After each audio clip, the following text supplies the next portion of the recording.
In this episode, we're visiting this ancient village sitting between the sea of bamboo and the rolling mountains. It has been here for over 1,000 years and is home to the oldest wooden arch bridge that's still standing in these days. Far from the outside world, the Wu family returned here once again right after the fall of the Ming Dynasty.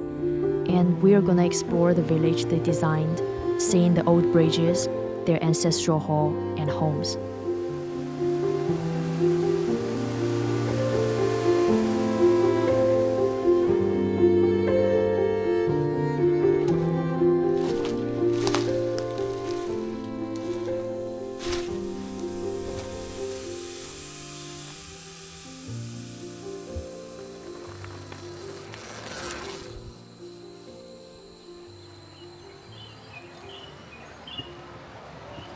Hey guys, so right now we're in a small village at the southern part of Zhejiang province, and just a bit further to the south is Fujian. So we're basically on the border of these two provinces.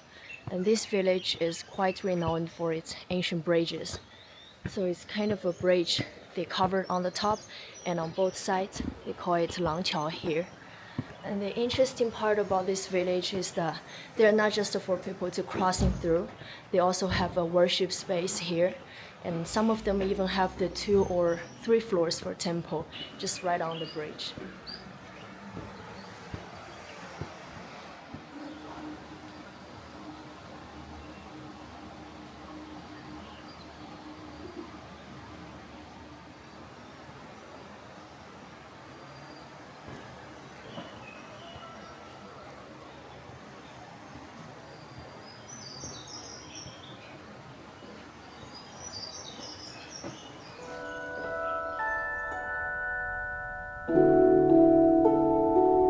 With the landscape that slopes from west to east and streams running through almost every village, this not only provide a place to settle down for migrating communities, but also offer the natural conditions for so many bridges.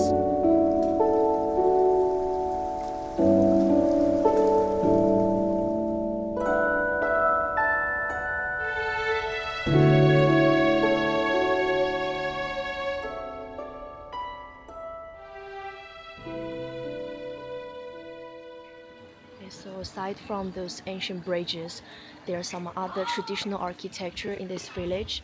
So just right after we get off that bridge, which is the first one at the entrance of the village, we can see an ancestral hall in this village.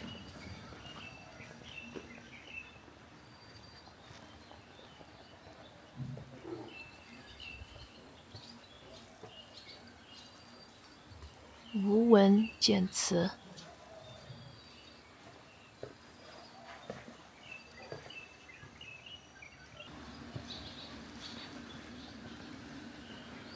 Right beside the ancestral hall is a gate, or paifang.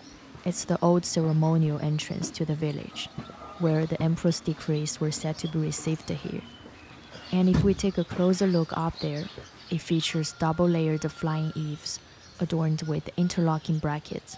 The whole structure is pretty symmetrical, well-ordered, and meticulously crafted.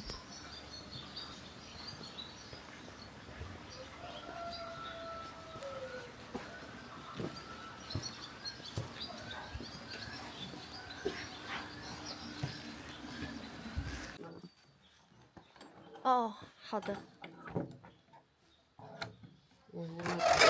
谢谢。没开的啊，好，没开的啊，我能进去就行。您姓吴吗？啊，姓吴吗？嗯，就姓吴。嗯，哦，这是你们的祠堂。啊，这是你们的祠堂吗？我的好，谢谢，我进去看看。拜拜。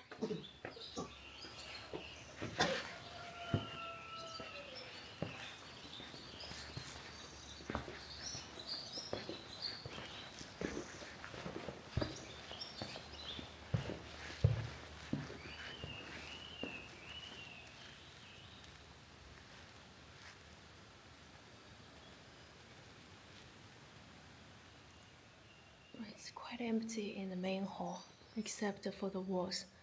They're lined with all those portraits of their ancestors, and their last name is Wu.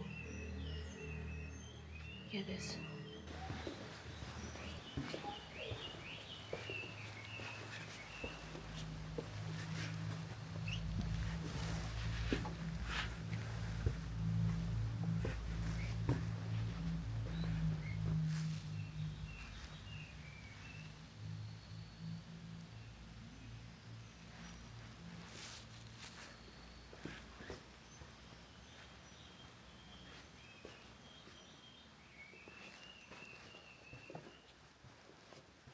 There's a lot of stools here. Actually, I even saw more stacked right behind the front door. So probably they're still using their ancestral hall or memory temple here to hold some events or just gather here sometimes.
Some of them are getting pretty old, like decay over time.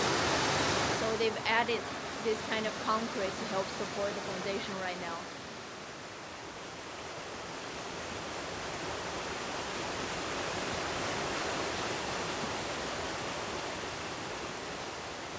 Baiyunqiao sits at the heart of the village, right on the hillside. It's small but beautifully built, and there are still deities worshipped inside. Some of the more intricately designed bridges have opera stages or pavilions built on them, places where villagers would rest or gather.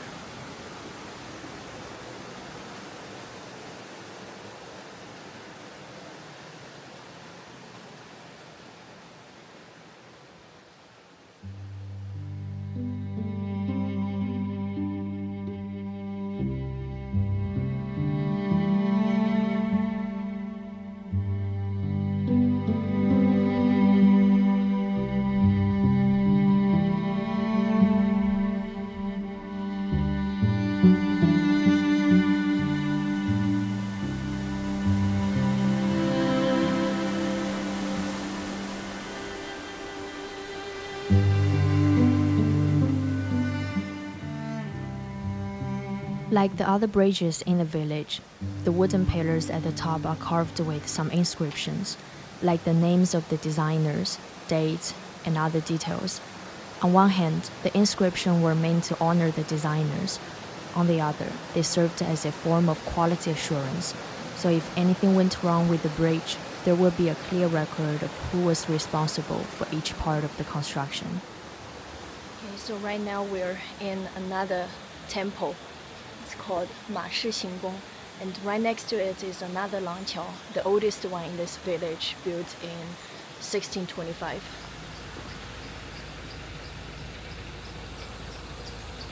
And there used to be an opera stage inside the temple, and across the river, people could sit in a tea house or pavilion to enjoy the show. Some local story says the deities would arrive through the waterways, so each year the villagers hold a festival to welcome the spirits, inviting opera performers and putting on 2 weeks of performances here. Now we're walking onto a bridge called Rulongqiao, located at the far end of the village. And about 80 years ago, they found an inscription on the highest beam of the bridge, saying it was built in 1625, 明天启5年.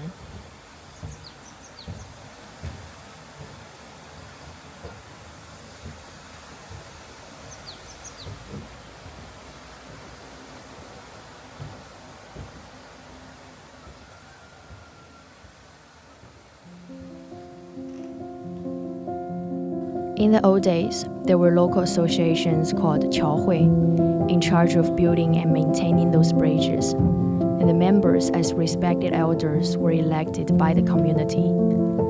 And after the bridge was finished, if there was any donation left, the association might use it to buy a mountain or some farmland. Trees could be used for repairs or sold for extra income, and the farmland could be rented out. This way, they had enough funds to keep the bridge maintained over time.